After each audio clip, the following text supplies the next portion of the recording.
ak jàmm si Ndiaye 221 yow miy suivre vidéo bi mën nga abonné da ngay xool si suuf vidéo fi ñu bind s'abonner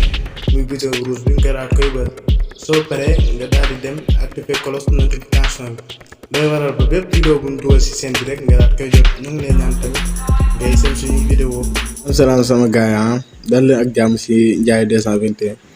comme ni nga ko gisee si titre bi ak ci miniature bi noonu lañ li ko bëgg a expliquer comme ndax ngay def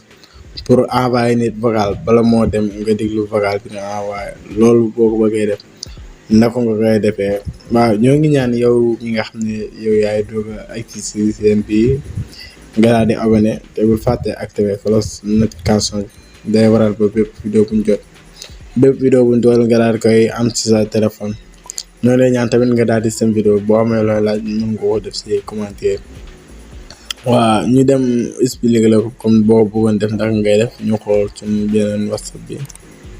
comme ñu envoyé foofu message buñ ko envoyé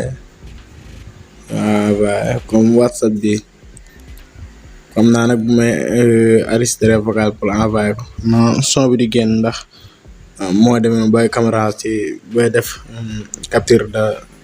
enregistré de vidéo ci téléphone bi booy vocal nii day du génne vocal mais xam naa boo pare donc mën a déglu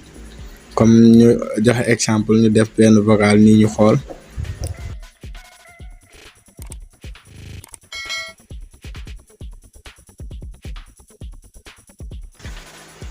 gis nga boo bësee fii mu pause comme ni ma la wan léegi xam naa booy vocal doo mën a kii déglu vocal mais booy vocal boo paree dangay cliquer fii ci kaw rek fii boo ko cliquer vocal bi day pause boo cliquer fii rek ci kaw boo ko cliquer rek vocal fi ne nii boobu day pause bu fekkee ne wax nga li ngay wax ba pare vocal bi day pause après nga déglu ñu daal di vocal fi ne nii vocal après fii ngay bës waaw gis nga loolu laa doon expliquer sax ci vocal bi bu ne ni boo mën nga ko déglu fi ne bu fekkee ne vocal bi normalu nga daal di bës supprimer bu fekkee ne normal na li nga wax après nga bës envoyer ñu joxal exemple comme da ngay téye fi nga xam ne fi nga gis vocal bi moom ngay cliquer nga daal di vocal li ngay vocal fi ne nii bu ñu vocal fi ne li ñu expliquer doo ko mën a xam ndax vocal bee tax te enregistré d'écran bi du génne vocal bi booy vocal looloo tax fi ne da ngay cliquer